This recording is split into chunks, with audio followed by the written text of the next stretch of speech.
Je suis Gilbert Levon Minassian, un Arménien de Marseille. Je suis également colonel de réserve de l'armée arménienne. Je voudrais aussi préciser, pour que ce que je vais vous dire ensuite soit clair, que je suis un militant de ce qu'on appelle la gauche en France, que j'ai été un militant actif de la défense de la cause palestinienne. Ce que je vais dire, il faut que ça soit compris comme étant un argument qui est avancé non pas contre les musulmans, mais contre une certaine conception de cette religion qui est avancée et prônée par certains, le sultan Erdogan qui utilise cette fibre religieuse pour engager un combat, pour engager une guerre contre les Arméniens. Le 27 septembre, la guerre était déclarée, une aide inconditionnelle de la Turquie, deuxième armée de l'OTAN, à l'Azerbaïdjan, qui a fait que les populations arméniennes et leurs défenseurs en Artsakh se sont trouvés confrontés à des masses militaires, à des masses de technologie achetées en Israël, au Canada, un peu partout, avec des djihadistes, des mercenaires payés, qui ont attaqué une population pacifique, qui ne demandait qu'à vivre sur ces terres ancestrales. Il y a d'une part des gens qui veulent la paix, toutes les manifestations des Arméniens à travers le monde pour soutenir leurs frères de l'Artsakh étaient pour réclamer la paix. Et de l'autre côté, on a l'héritage des mouvements djihadistes, Daesh et autres, où des gens commencent à engager un combat en criant Allah Akbar. On se retrouve 500 ans en arrière, en 1453, où les Arméniens, encore une fois à cette époque-là, étaient le poste avancé d'une certaine idée de la civilisation, celle qu'on nomme occidentale, celle qu'on nomme européenne. Cette guerre, ça a été une guerre où la barbarie a atteint des sommets, où les morts sur le champ de bataille n'étaient plus respectés, où il y avait des décapitations, où il y a des vidéos qui sont diffusées à travers tout l'Azerbaïdjan montrant des mutilations. Il y a des vidéos où l'on montre des soldats arméniens prisonniers avec les mains attachées dans le dos qui sont fusillés. Fusillés alors qu'ils sont blessés. Aujourd'hui, Erdogan a baissé le masque. Il cherche à être le porte-étendard d'une certaine conception extrémiste du monde musulman. Aujourd'hui, les Arméniens se sont retrouvés seuls à se battre à 1 contre 10, contre des moyens technologiques énormes. On a tenu 45 jours. Aujourd'hui, personne ne nous a apporté une aide. Rien. Nous sommes les seuls à nous battre contre la barbarie. Cette barbarie existe. Nous sommes encore debout pour continuer à nous battre. Voilà la guerre que nous avons subie. Une guerre où des gens ont quitté leur maison, où les églises ont été bombardées, les hôpitaux, je l'ai dit, les cliniques, les écoles, les maternelles, où les gens maintenant sont obligés de fuir avec ce qui leur reste, avec les pierres tombales de leurs ancêtres. Aujourd'hui, ils brûlent leurs maisons pour ne pas les laisser aux barbares qui viennent conquérir leurs terres. Nous sommes seuls, mais je pense qu'à travers le monde, un certain nombre de personnes, un certain nombre d'intellectuels, un certain nombre d'organisations seront à même de poursuivre ce combat et de dire haut et fort que c'est une confrontation entre deux types de civilisations.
Cahiers déchirés.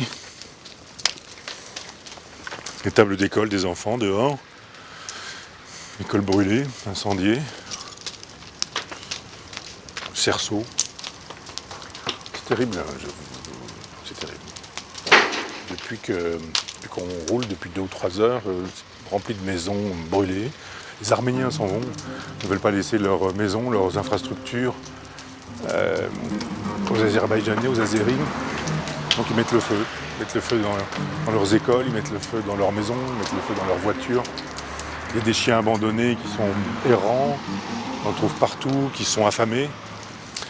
Pas d'émotion internationale. La France distribue à égalité les aides à ceux qui qui travaillent dans ces écoles et à ceux qui les contraignent à brûler ces écoles.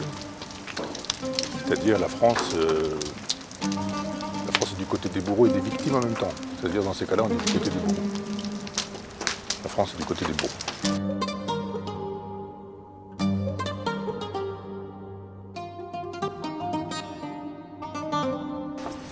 Vous habitez ici? Vous êtes originaire d'ici? Oui, j'habite près d'ici, à Davidank. Et votre métier, c'est quoi? J'étais policier avant la guerre. Vous avez fait partie des combats? Vous étiez au combat? Oui, nous avons tous pris part à la guerre et nous étions prêts à nous défendre au prix de nos vies pour défendre nos terres. C'est le prix à payer pour habiter nos maisons. C'est sans hésitation celui de nos vies. Pouvez-vous nous raconter vos combats si c'est pas trop dur? C'était pas une guerre militaire, c'était un génocide. Je n'ai même pas de mots pour décrire cette forme de guerre que nous avons vécue.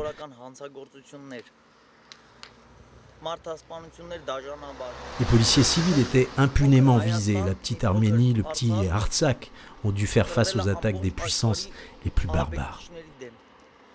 On a vu plein de maisons qui brûlent, vous n'étiez pas pour ça? Personnellement, je n'ai pas souhaité brûler ma maison parce que je n'accepte pas de céder mes terres tant que je suis vivant.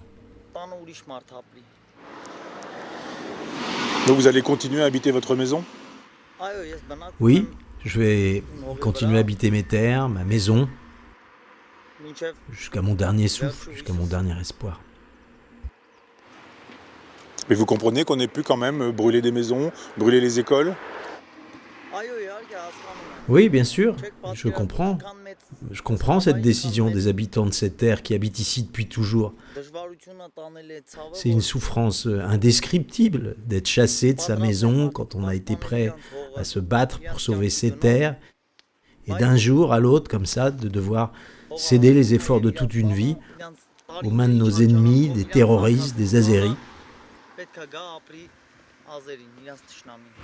Donc qu'est-ce que vous pensez du cessez-le-feu? Évidemment, ce qui est important pour le moment, c'est que nous n'ayons plus de morts. La guerre a été stoppée, c'est bien, mais à vrai dire, il n'y avait plus vraiment de raison de la continuer non plus, puisqu'ils ont déjà pris nos terres.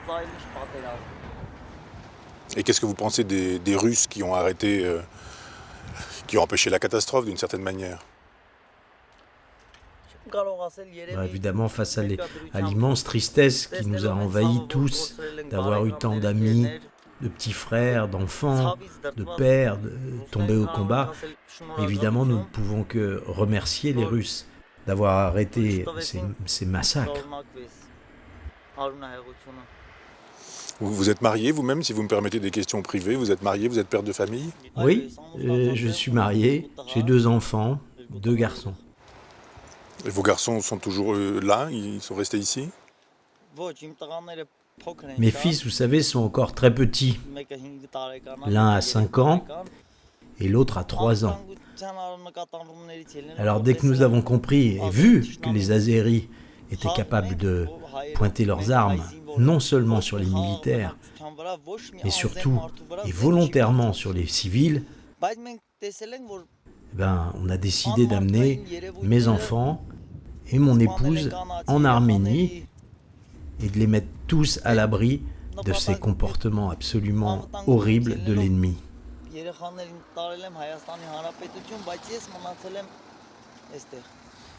Comment envisagez-vous votre avenir? Je souhaite que mes enfants grandissent avec l'exemple d'un père qui se sera battu jusqu'au bout pour protéger leur terre, pour que eux aussi, si un jour la guerre reprend, ils aient le courage et la force de protéger la maison, leur maison et leur patrie. Écoutez, merci beaucoup. Bon courage. Merci.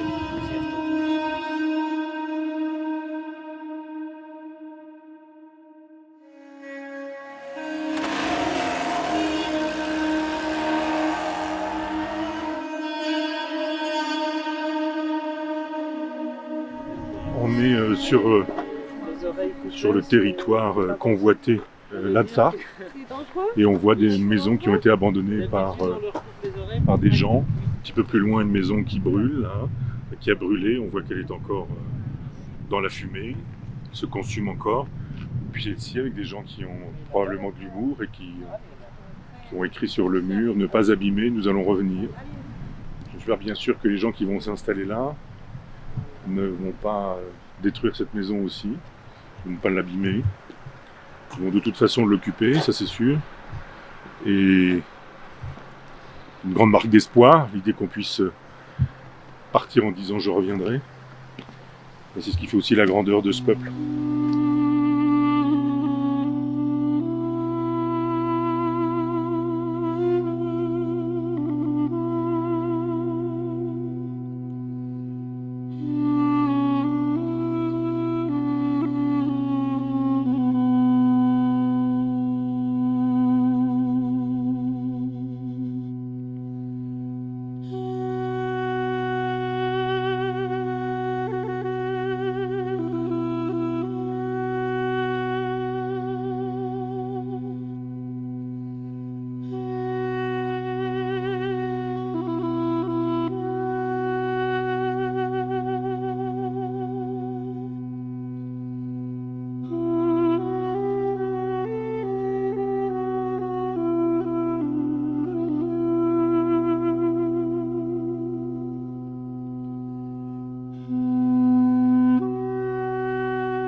Très émouvant.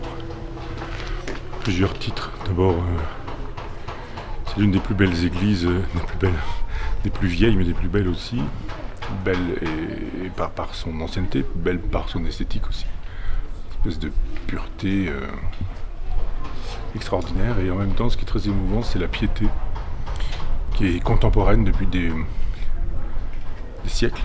Et j'ai vu tout à l'heure rentrer des gros durs, des gros costauds, avec des treillis et une poignée de bougies. Ils sont sortis en pleurant. Et, donc des gens qui ont évidemment perdu des compagnons, des pères, des frères, et puis peut-être aussi d'autres, des femmes, des sœurs, des enfants, etc. Je trouve un peu culotté qu'on puisse ne pas parler de guerre de civilisation avec ce qui se passe ici. L'Arménie est le premier pays à être christianisé d'une certaine manière, l'un des premiers pays, 301 je crois pour la première date. Et on s'aperçoit qu'ils inaugurent le christianisme politique, et qu'ils inaugurent en 1915 le génocide, avec plus d'1 million d'Arméniens qui ont été massacrés. Ils inaugurent aussi cette guerre de civilisation, dont je pense qu'elle est manifeste, mais pas manifeste juste pour des gens dont je me demande ce qu'ils ont dans la tête, ce qu'il leur faudrait pour comprendre. Il y a là des soldats arméniens, il y a là des Arméniens qui ont souffert, et puis il y a juste derrière des blindés russes avec un drapeau russe.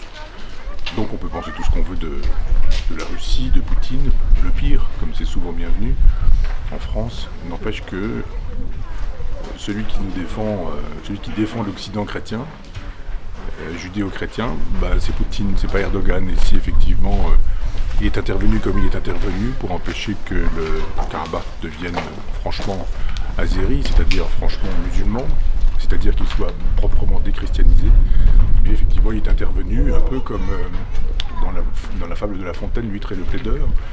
Il y a une partition bien sûr, mais c'est une partition qui fait que le Karabakh n'appartient pas aux Azéris, n'appartient pas donc aux Turcs, et que Erdogan n'a donc pas gagné. Dans ce bras de fer, ce que Poutine a montré, c'est que c'est lui qui faisait la loi, c'était pas Erdogan. Erdogan veut faire la loi, Erdogan regarde dans le rétroviseur, il a très envie de restaurer l'Empire ottoman. Poutine aussi regarde dans le rétroviseur, il a envie de restaurer l'Empire soviétique. Mais les deux voient aussi devant eux. C'est-à-dire que Poutine préserve ce qui reste d'Occident chrétien, avec des méthodes autoritaires, avec des méthodes dictatoriales, avec des méthodes pas démocratiques, ça paraît très évident.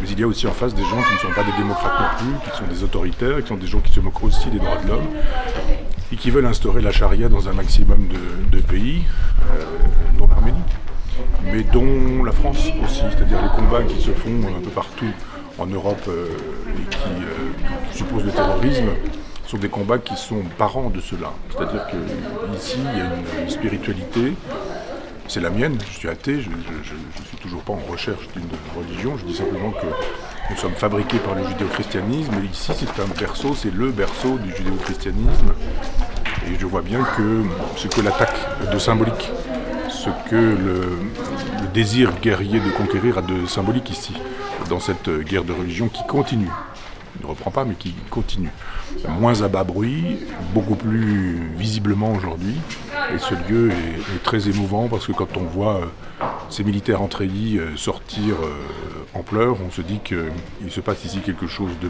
plus important que le deuil personnel, même si je ne mésestime pas, le deuil personnel c'est d'une certaine manière le deuil d'une civilisation qui se joue ici.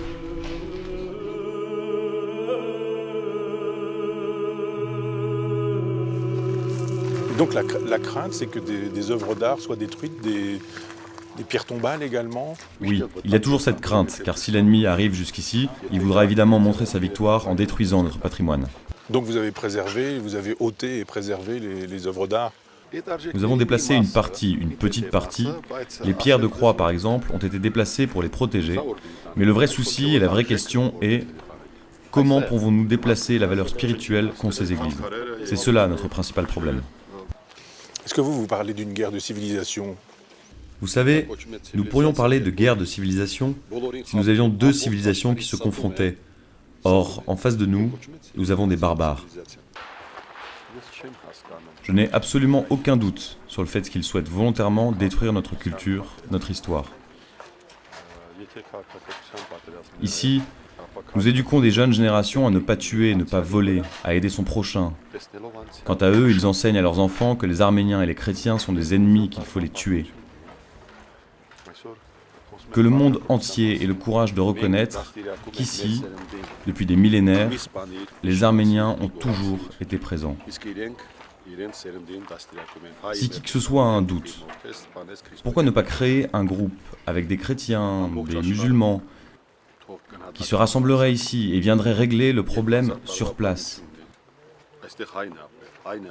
Qu'ils viennent et constatent de leurs propres yeux si ici une seule pierre a été posée par des musulmans.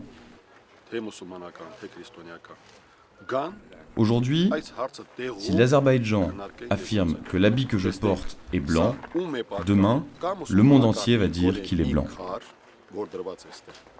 Mais pourquoi, si cet habit est bien noir, ne dites-vous pas simplement que c'est noir? Pourquoi le monde ne veut-il pas donner raison à la vérité? Pourquoi n'y a-t-il pas de justice? Nous ne voulons pas la terre des autres. Nous protégeons simplement nos terres, nos églises. Si cela n'est pas arménien, alors dites-moi, à qui cela appartient? Vous êtes ici, et le voyez, je ne vous demande qu'une seule chose, dites simplement ce que vous voyez. Avant que vous partiez, j'aimerais, si vous me le permettez, vous montrer quelque chose sur la pierre de croix.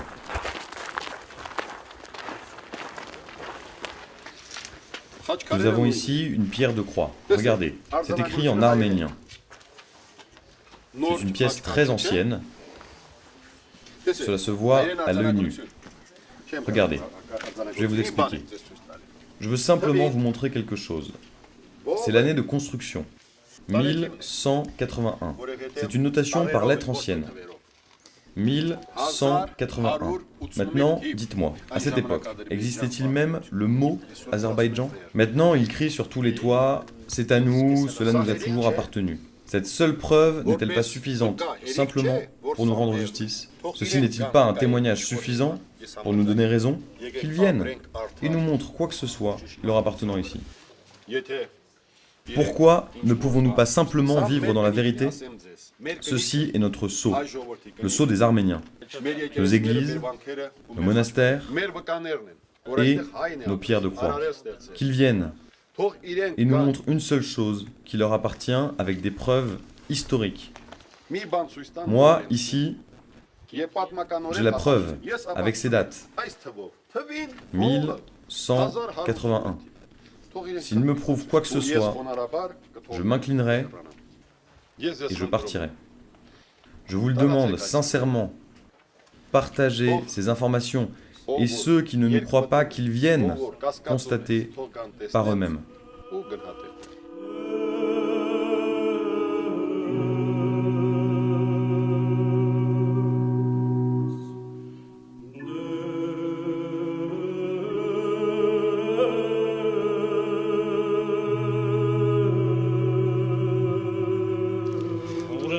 L'Arménie est une très vieille civilisation.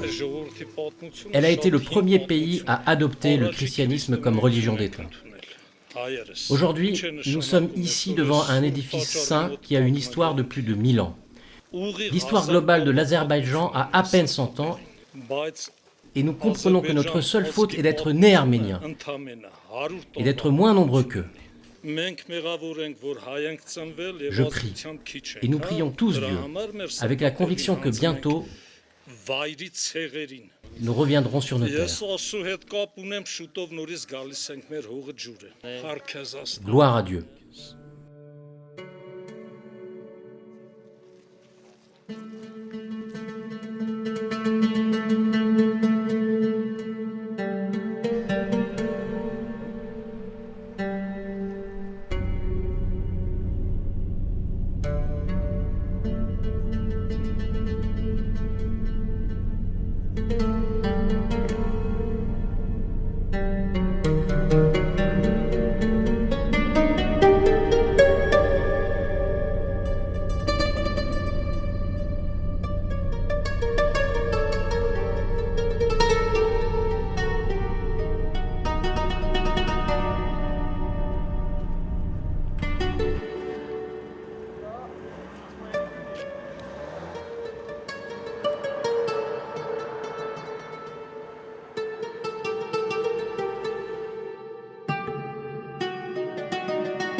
Quand la bombe a éclaté, j'étais en train de descendre de la rue où j'étais allé chercher du pain. Et mon ami qui tient la boutique m'a invité à boire un verre. Il a insisté en me disant que quand il venait à mon épicerie, je lui offrais toujours un coup à boire. Donc en insistant, je suis resté. J'ai bu un demi-verre, puis je suis parti, et à 50 mètres d'arriver chez moi, la bombe a éclaté. Mon épouse et ma belle-mère, elles étaient à la maison, au-dessus de la boutique, assises dans le salon, quand la bombe est tombée. Ici, dans l'autre ville, ce sont des soldats terroristes qui sont rentrés. Ils rentraient un par un. On a su que certains venaient de Syrie. Mais le problème, c'est qu'ils se faisaient passer pour des Arméniens, et parlaient très bien arménien. C'était absolument impossible de savoir s'ils étaient turcs, azéris ou russes. Et ils étaient très bien préparés. Certains de ces terroristes s'allongeaient au sol comme s'ils étaient blessés et appelaient « À l'aide, à l'aide !» en arménien, tout ça. Et là, à peine les soldats et médecins arméniens arrivaient pour apporter de l'aide et prêter main forte, qu'ils les égorgeaient froidement.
On est à Stepanakert, dans un endroit qui a été soufflé. On est en train de regarder des personnes d'un certain âge, comme on dit pudiquement, qui sont en train d'embarquer tous les rampes, tout ce qui a été explosé, les morceaux de verre. Que sont d'un certain âge parce que les jeunes sont probablement au front, au combat, sont encore mobilisés, je ne sais pas. Enfin, c'est effrayant. Les anciens sont en train de nettoyer, on voit leur âge, on voit leur tristesse, on voit leur peine, on peut aussi imaginer leur haine, quoi. Je peux comprendre qu'on ait la haine de gens qui ont bombardé, qui ont détruit, qui ont pulvérisé ces lieux civils. Ce ne sont pas des bases militaires, ce sont des endroits où les gens vivent au quotidien. C'est fait pour tuer, évidemment. Une dignité, comme toujours, c'est ce peuple.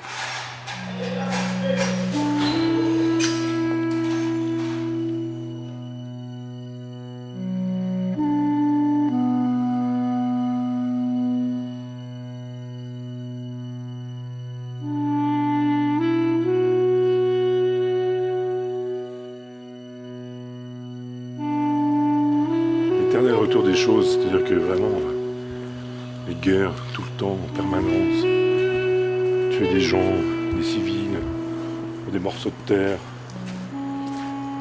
qui sont revendiqués par des gens qui estiment que cette terre appartenait à un pays qui lui existe depuis 100 ans. Ça fait 6000 ans que l'Arménie est Arménie. Des gens arrivent et estiment que c'est leur terre. Ils revendiquent contre toute évidence la propriété d'une terre qui n'est pas la leur. Et on voit des villes civiles broyées, brisées, on voit des villes, des morceaux de vie qui étaient là, des enfants qui jouaient avec une bicyclette, des gens qui probablement jouaient aux cartes, des personnes qui se reposaient là, et puis tout a été détruit, explosé, ravagé. Des personnes âgées qui ont déjà connu probablement la guerre des années 90, évidemment, sont en train de déblayer des petits morceaux par petits morceaux. On se dit, mais comment commencer, enfin, que sont ces enfants là dont les petits vélos sont ici, et ce qui se passe dans la tête de ces enfants qui ont garé leur vélo là et puis qui ont découvert ça, si tant est qu'ils ne soient pas morts. Quel avenir peut-on avoir quand on a un présent comme ça ?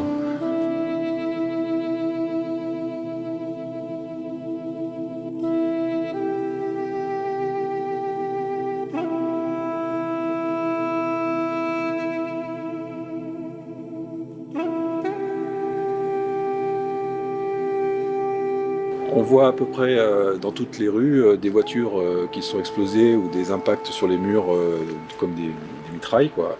Et en fait, c'est des bombes à sous-munitions qui sont larguées par des gros tubes. Vous pouvez en voir, il y en a encore dans la ville. C'est des tubes qui font la taille d'une voiture, qui portent justement ces sous-munitions et qui les larguent en l'air. Et après, une fois que c'est largué, le tube il tombe. Alors soit il se plante, soit il tombe comme ça. Et après, les sous-munitions, ça fait une pluie comme des grenades qui sont remplis de boulons, de ferraille, et qui explosent et qui soufflent tout ce qu'il y a sur son passage à proximité et envoie de la mitraille. Donc si vous êtes là, vous êtes découpé, quoi. Et après, on trouve donc ces rubans par terre, montre-le, qui sont la trace de ces sous-munitions. Voilà. Les jolis rubans roses. Il n'y a pas de marque dessus, on ne voit pas d'où ça vient. Je ne sais pas quelle est la fabrication, mais bon. C'est ce qui permet de tirer a priori sur la goupille, quoi, comme sur la grenade. Si vous tirez dessus, ça active le système de détonation. Et les enfants, forcément, ils sont attirés et ils veulent toucher, quoi. Et c'est des choses qui font beaucoup d'estropiés. Ça coupe des jambes, ça coupe des bras, enfin quand ça tue pas, mais ça fait, c'est des mines antipersonnelles, quoi. Ce qui est vraiment symptomatique de cette guerre, c'est cette volonté de toucher aussi, j'allais presque dire principalement, et surtout les populations civiles. C'est ça qui est le plus notoire par rapport à d'autres guerres où là c'est vraiment des États qui se combattent. Là c'est vraiment, on veut éradiquer la population civile, je pense. Et donc tu en as vu beaucoup ici ? Ah ouais, mais là vous allez dans la rue, vous voyez toutes les voitures, quand vous voyez les voitures explosées, à côté pratiquement il y a des rubans roses comme ça. Ça fait un effet, alors les voitures sont, les tôles sont pliées, en fait ça fait un effet de souffle, et puis ça envoie une mitraille. Vous voyez des impacts, des petits impacts, c'est des petits bouts de ferraille comme ça, c'est quand même, vous prenez ça dans la tête, c'est hyper dangereux, quoi, hein. Ça vous découpe. Hein. C'est des armes qui sont interdites. Ouais, c'est des armes interdites par la Convention de Genève, comme les armes. Enfin, alors le phosphore, les blessés nous racontaient qu'ils avaient reçu, c'était comme une pluie de feu, et ça s'infiltre. Alors ça brûle les vêtements et ensuite ça brûle la peau, ça s'infiltre dans le cou partout, donc on voit des brûlures très très importantes sur le corps, et ça fait des crevasses sur la peau. Ça continue de brûler une fois que ça a touché la peau à l'intérieur. Et après, s'ils survivent, il y a un deuxième effet au bout de quelques jours, ça s'infiltre dans le corps et ça fait comme un effet de poison. Et la médecin-chef qu'on a rencontré, que les médecins français ont rencontré, disait qu'ils ne comprenaient pas, ils avaient des morts subites.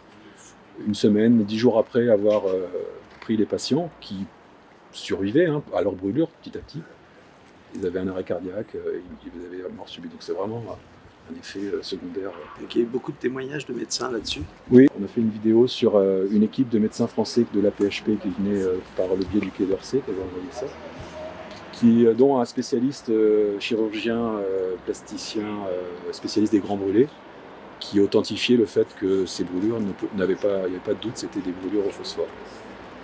Donc ça aussi, ce sont des armes interdites ? Oui. Ah oui, c'est complètement interdit. C'est comme le napalm, tout ça. Ça détruit tout, hein, les forêts. Bah, en fait, ils bombardaient ça sur les forêts parce que les Arméniens se cachaient dans les forêts. Et comme il y avait les drones, ils ne pouvaient pas les choper avec les drones, du coup, ils brûlaient tout et ils brûlaient les gens. Alors ça, c'est plus des armes qui sont utilisées sur les militaires. Malgré tout, c'est interdit. Alors il y a eu quelques enfants blessés le premier jour, mais dès les premiers bombardements, les femmes et les enfants ont été évacués principalement. Donc les écoles sont détruites, mais il n'y a pas eu de blessés enfants dedans. On a rencontré un commerçant qui nous a raconté qu'il y avait des infiltrations qui se faisaient passer même pour des civils arméniens qui disaient bonjour, etc. Ils ont des treillis arméniens, ils se déguisent, ils ont tué un médecin sur la route de Latchine justement, juste avant le cessez-le-feu, ils étaient habillés en Arménie. Ils font des contrôles comme si c'était des Arméniens, après ils égouillent. Et ils sont très très très bien équipés. Au niveau de l'équipement, on a vu quelques photos d'Azérie, c'est l'équipement de haute technologie, quoi. Que ce soit au niveau des fusils, au niveau des lunettes à vision nocturne, au niveau de tout ça, ils sont très très bien équipés. Donc on sait qui les fournit là ? Les Turcs, Israël ? Les Turcs, Israël, la France. La France aussi ? La France a des gros contrats avec l'Azerbaïdjan. Ils ont un équipement de haut niveau. Mais ce qui a fait la grosse différence sur cette guerre par rapport à la précédente, c'est les drones. C'est la maîtrise du ciel et les drones, ils ont vraiment pris le dessus. Ils ont bombardé énormément de positions militaires, donc en coupant le côté matériel. Et puis c'était la grosse angoisse parce que le drone, on les voyait pas et on les entendait. Moi j'étais là il y a 3 semaines quand ça bombardait et dès qu'on entendait un bruit de drone, tout le monde se planquait. C'est stressant, quoi. Il y a eu plusieurs centaines de drones vendus, c'est considérable. Je crois qu'on peut parler de milliers. Ah oui. Ouais. Parce qu'ils avaient des drones kamikazes qui trouvaient une cible et ça battait dessus. Du type ce qu'on peut voir sur la route là en allant vers le checkpoint. Après le premier checkpoint, on voit un camion de ravitaillement militaire où il y a encore des boîtes de conserve explosées partout, où il s'est fait taper. Donc les drones kamikazes et puis les drones qui sont capables d'emporter des bombes. Des bombes énormes. Là, on en a vu un à Martouni, c'est un drone turc. Je vais vous faire voir la photo. D'ailleurs, c'est un avion. C'est vraiment... voilà. Tac. Et ça c'est un drone. Ça, c'est une bombe qui n'a pas encore explosé. Vous voyez le genre de bombe que le drone est capable d'emporter. Ouais, c'est un drone qui fait au moins 10 mètres d'envergure. C'est un petit avion. Hein. On voit un peu plus, on voit la bombe ici qui n'a pas encore explosé. Et on voit par rapport à la taille de l'homme, vous voyez la taille du drone. Quoi. Ça, c'est des drones qui sont capables d'emporter 5 bombes comme ça. Donc, et qui sont pilotés à distance, bien sûr. C'est un passage à tabac plus qu'une guerre. En fait. Ouais, clairement. Une expédition punitive. On peut dire que c'était dans un objectif d'éliminer la population. C'est ça. On peut parler de génocide. C'est ça, en tout cas de volonté de génocide. C'est la suite du génocide. Ouais. Continue. Clairement. Génocide 2.0 quoi. Il n'y a pas eu une volonté exclusive de bataille entre militaires, entre deux États qui se tapent dessus. Là, c'était vraiment... On avance militairement, mais en passant, on essaie de liquider... Enfin, déjà, on essaie de faire fuir la population. Donc, les bombardements à cet effet, évidemment, c'est très stressant, ça fait peur. Donc, les gens partent. Donc, ils vident les maisons. Il y a des villes entières, les villages qu'on a croisés, c'est des villages déserts. Les gens sont partis. Et donc, c'était le but aussi. Soit de les tuer, soit de les faire partir, de toute façon. Clairement. Tu as eu l'occasion d'aller dans les hôpitaux? Oui, à Erevan. À Stepanakert, j'y suis allé pour voir les dégâts. Bon, la maternité est totalement détruite. Donc là aussi, taper sur une maternité, ça peut... Je ne sais pas si c'était volontaire ou si c'était... Mais bon, a priori, autour de l'hôpital, il n'y a rien de stratégique, donc c'était vraiment taper l'hôpital. L'hôpital, la maternité, et taper une maternité, les écoles, voilà, ça pose des questions, quoi. Ça interroge sur la volonté de tuer les enfants. Oui, voilà. Et quand ils ont tapé l'hôpital, il y avait des malades, il y avait des médecins. Moi, j'avais vu l'hôpital 15 jours avant, et c'était une effervescence, c'était une fourmilière. Il y avait tous les blessés qui arrivaient. Les premiers blessés arrivaient ici et ensuite étaient transportés sur Goris ou sur Erevan. Donc, c'est impressionnant. Si vous pouvez y aller à l'hôpital, hein, la maternité, c'est ouvert, hein, vous pouvez rentrer dedans, c'est détruit, quoi.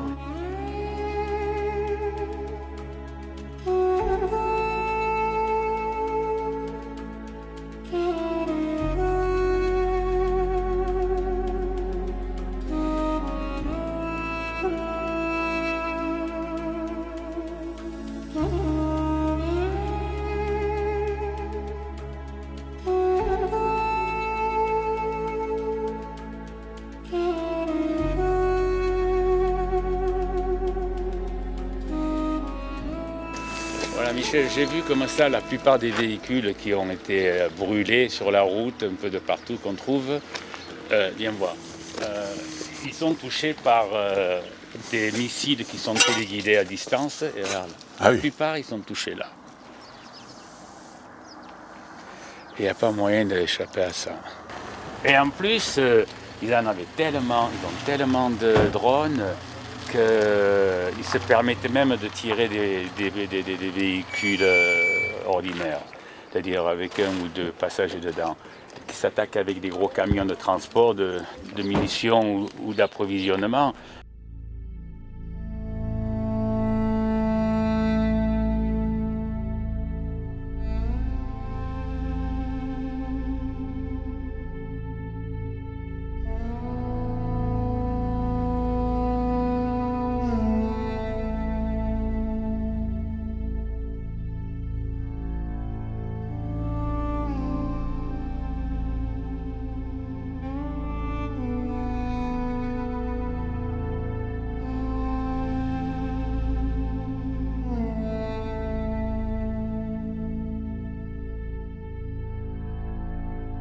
Ici, un drone qui est Aziri, qui était un drone porteur d'obus, des obus assez importants, d'ailleurs il y en a 2 là qui étaient encore accrochés sur lui. Il a été descendu, d'ailleurs il est tombé là, on voit la marque ici. Et il a glissé, il est allé s'écraser là-bas. C'est un drone lâcheur de bombes. Voilà. Donc il y a celui-là qui n'a pas explosé. Il y en a un autre un peu plus bas aussi. Il devait en porter 4, il en manque. Il y en a 2 il a dû les laisser quelque part sur des positions. C'est un drone il est immense. Il est aussi grand qu'un planeur. Peut-être plus grand encore. On va descendre, on va s'approcher, on va le voir. Alors dessus, il y a des pièces qui sont écrites en turc, en russe et en anglais. Donc c'est un montage de pièces assez différentes venues de... Les Turcs, ils font surtout c'est de l'aluminium, hein, c'est très léger.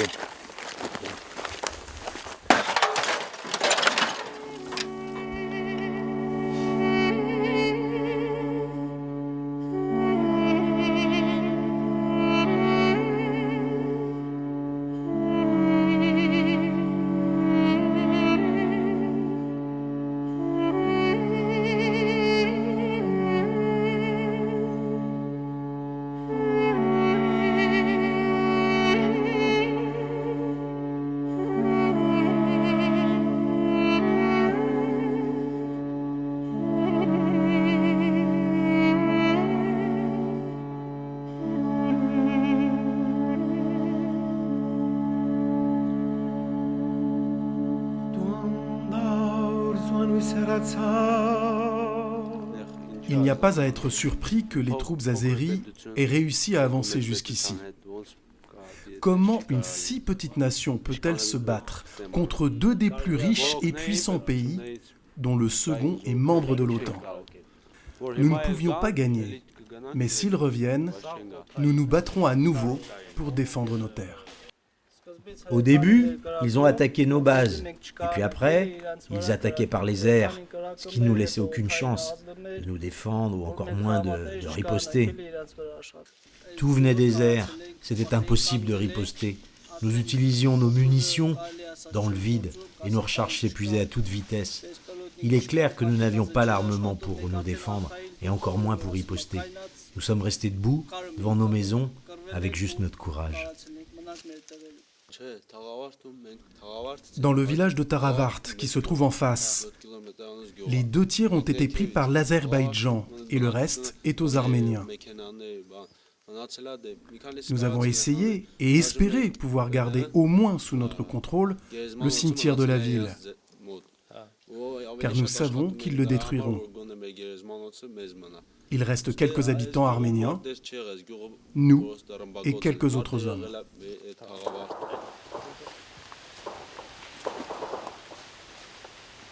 Qu'est-ce qu'on entend là comme tir?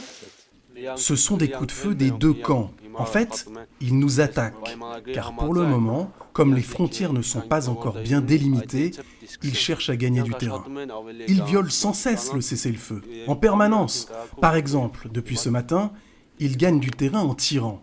Au début, nous ne comprenions pas pourquoi, malgré le cessez-le-feu, ils continuaient à tirer. Mais au bout d'un moment, nous avons été bien obligés de nous défendre pour notre survie. Une des raisons pour laquelle nous entendons ces coups de feu, c'est que sur les premiers rangs, ils mettent systématiquement des djihadistes syriens. Une fois qu'ils nous attaquent et que nous ripostons, ces djihadistes prennent peur et reculent. À ce moment-là, les deuxièmes lignes azéries tirent sur les premières lignes pour qu'ils ne reculent pas. Avec l'aide des djihadistes, ils sont beaucoup trop nombreux face à nous, et cette armée de mercenaires viole les cessez-le-feu.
Dès qu'ils ont commencé à bombarder notre village et nos maisons, nous nous sommes enfuis sur les hauteurs au village de Zaldalachen. 2 jours après, les bombardements se sont intensifiés sur les habitations et nous avons dû définitivement partir. Nous avons essayé de tenir le plus longtemps possible à Zaldalachen. Mais dès qu'on nous a dit que les Azéris avaient pénétré le village et les habitations, nous avons dû fuir pour sauver nos vies. Les bombes tombaient du ciel, et nos kalachnikovs étaient absolument inutiles. Les roquettes tombaient comme des grelons, et nos armes étaient aussi impuissantes que des bâtons de bois. Imaginez, des grelons pleins de grelons, un déluge de grelons, de roquettes. C'était une situation vraiment effrayante. Et votre fils a fait partie des combattants? Jusqu'à maintenant, nous n'avons toujours pas eu de nouvelles. Depuis le 8 octobre, nous n'avons aucune nouvelle de lui. Il était sur le front, dans la région de Jebraïm. Quand nous appelons, ils nous disent que notre frère est sur la liste des disparus. Vous êtes revenu ici pour retrouver votre fils? Oui, oui. Nous portons nos espoirs sur la Croix-Rouge. Nous allons nous adresser à toutes les instances pour essayer de le retrouver. Et la ligne de front, elle est à 200 mètres d'ici. Et ça vous fait pas peur de rester là? Si mon fils est mort, alors pourquoi est-ce que je devrais continuer à vivre? Et pourquoi est-ce que j'aurais peur de la mort? Que faire? J'ai déjà perdu mon frère à la Première Guerre, mon beau-frère également. Nous sommes tous en train de mourir, les uns après les autres. Allez, venez voir la maison de Lilia, tout est détruit. Elle avait acheté la maison 4 jours avant la guerre, avec son mari.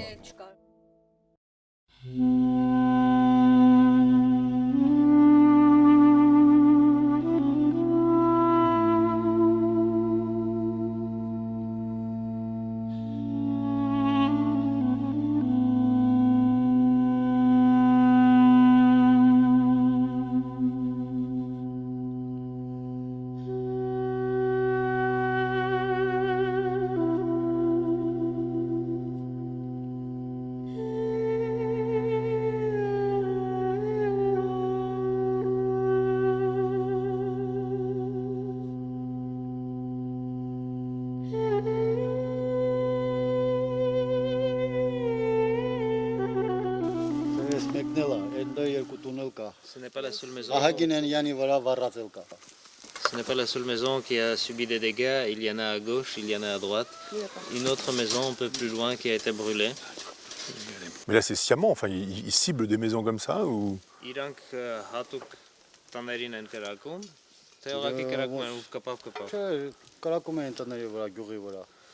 Ils ciblaient les maisons du village, en fait. C'est ça. Simplement.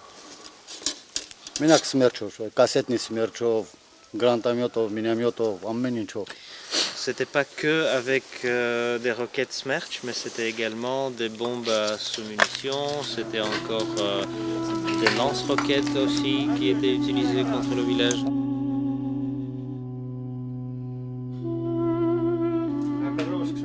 Dès le début de la guerre, nous avons quitté nos maisons. Mon mari et mon frère ont été réquisitionnés comme soldats et il était impossible pour les femmes et les enfants de rester vivre dans les villages.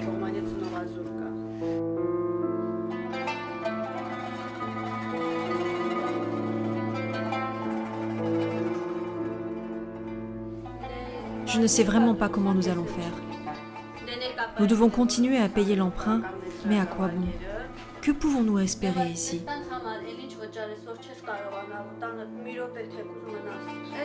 Il y a tout à reconstruire et avec l'hiver et les grands froids qui arrivent, c'est impensable pour nous de revenir vivre chez nous.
suis rentré de la Belgique en Arménie parce que je ne pouvais plus suivre la situation assis sur mon fauteuil. C'était juste insupportable, donc je me suis dit je vais peut-être pouvoir être utile sur place. Je rentre souvent en Arménie pendant des périodes difficiles. J'ai un mélange de sentiments. C'est de l'amertume, c'est de la colère, c'est de la déception, c'est également de l'espoir. J'en veux à nos anciens gouvernements de ne pas avoir préparé le pays à cette guerre parce que nous savions pertinemment que cette guerre allait reprendre. Nous savions que depuis 30 ans, dans notre pays voisin, il y a une génération qui a été élevée, éduquée dans la haine de l'arménien. Nous savions que ce pays était en train de s'armer dans le seul but de reprendre la guerre. Et cette force qui est en train de naître, elle est néfaste, elle est dangereuse, et pour l'Occident et pour l'Orient. Ici, en Arménie, en Artsakh, nous nous battions non seulement pour l'Arménie et l'Artsakh, nous nous battions directement pour l'Europe.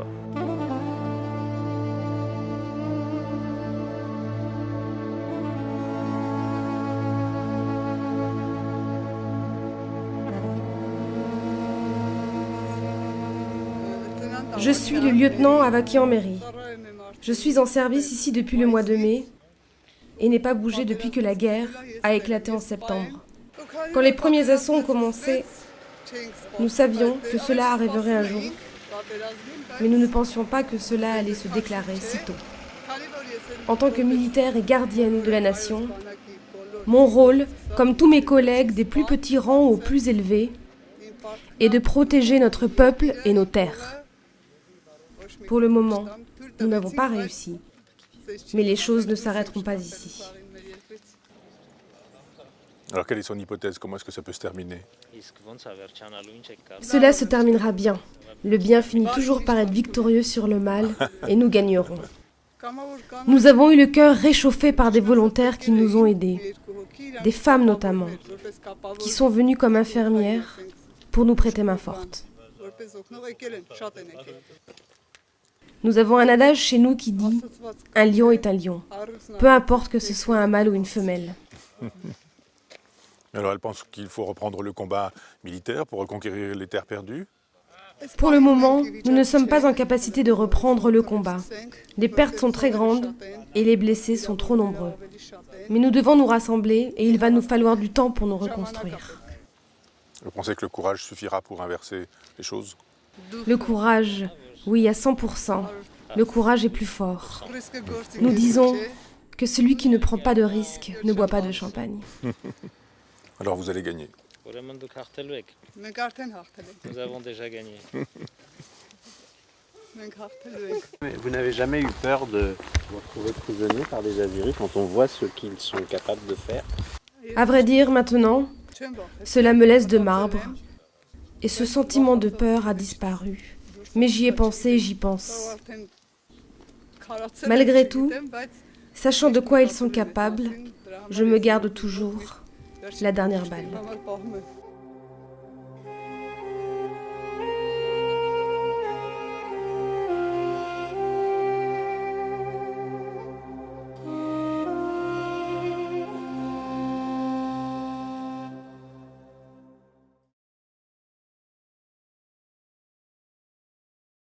Ce qui se passe actuellement en Arménie avec l'Azerbaïdjan met en relation un des très vieux pays chrétiens, si ce n'est l'un des plus vieux et le plus vieux, et puis un islam qui est conquérant avec l'Azerbaïdjan derrière, pays extrêmement récent au regard de l'humanité, 1921, c'est-à-dire au regard de l'histoire, c'est rien du tout. C'est rien du tout. Et puis une tradition islamique qui est là et qui nous dit, mais non, finalement, c'est une vieille guerre.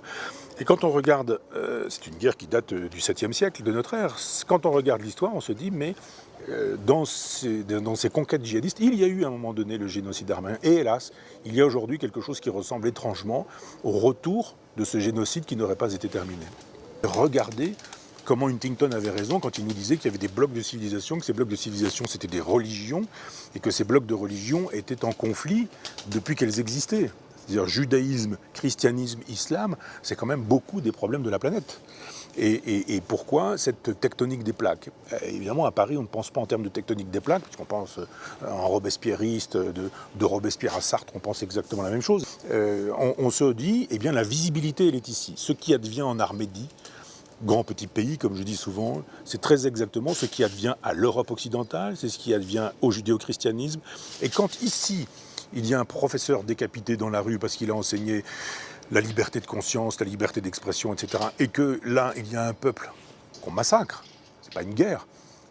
C'est pas une guerre, hein. Ce conflit dans lequel des drones sont pilotés à des centaines de kilomètres, dans lequel on tue des gens à dessein qui sont populations civiles coupables de rien si ce n'est d'être arméniennes. C'est du passage à tabac. C'est pas une guerre à proprement parler, c'est juste le djihad qui continue par d'autres moyens. C'est-à-dire c'est le djihad avec des drones, c'est le djihad avec des bombes à fragmentation, c'est le djihad avec des armes interdites, avec le phosphore. C'est un djihad qui continue. Et c'est simplement, depuis le 7e siècle jusqu'à aujourd'hui, il y a une histoire, et là très précisément, elle continue cette histoire, et elle est géographiquement visible ici. Et bien aujourd'hui, hélas, c'est ce petit peuple sans amis, sans alliés, oublié, négligé, laissé à lui tout seul, bouc émissaire d'une certaine manière, si on veut reprendre des catégories de l'Ancien Testament, c'est lui qu'on égorge, mais c'est en attendant d'égorger les suivants, les autres. C'est le génocide qui attend l'Europe, sous les coups de boutoir d'un président Erdogan qui l'a fait savoir. On ne peut pas m'en vouloir de dire ce que dit le président Erdogan. Le président Erdogan a dit, lui, très précisément, qu'il était dans le désir de restaurer un empire ottoman, qu'il était dans le désir de terroriser les Européens.